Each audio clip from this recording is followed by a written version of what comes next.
Hi, I'm Paul Mason, and I'm here to tell you about my new book, Reds, A History of Communism from the Neolithic to Xi's China.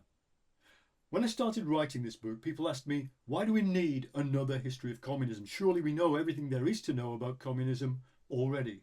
Well, one thing we don't know is whether it comes back, because fascism's back, far-right politics are on the advance all over the world, as I covered in my last book.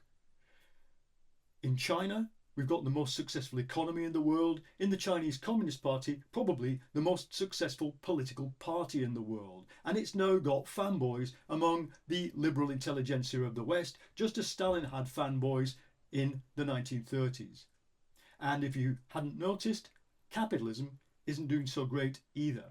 It's producing geopolitical crisis, extremism, democratic decay and economic stagnation. And as I describe in this book, those are the conditions under which, once they've tried everything else, people are prepared to embrace authoritarian left politics of the kind that brought us the Gulag and the Great Purge.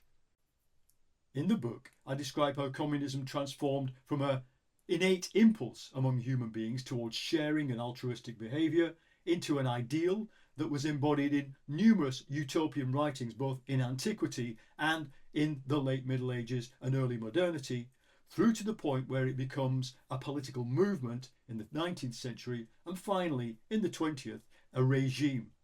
In my history writing, I like to use journalistic techniques to be able to tell the story of people in their own words as they faced key dilemmas, as they face indeed critical decision points in their lives and for the movements they lead.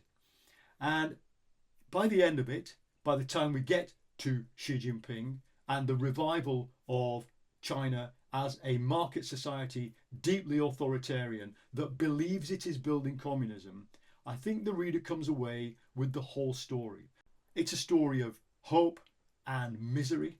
It's a story of heroism and betrayal. It is a story of high intellectual ideals and squalid death camps. And it's a story we need to remember because the allure of these politics is strong especially among a generation that never lived through the aftermath and the end of the Soviet Union. I want to make sure that they go into the encounter with Chinese communism in the 21st century with their eyes wide open. I hope you'll enjoy the book. It comes out in 2026.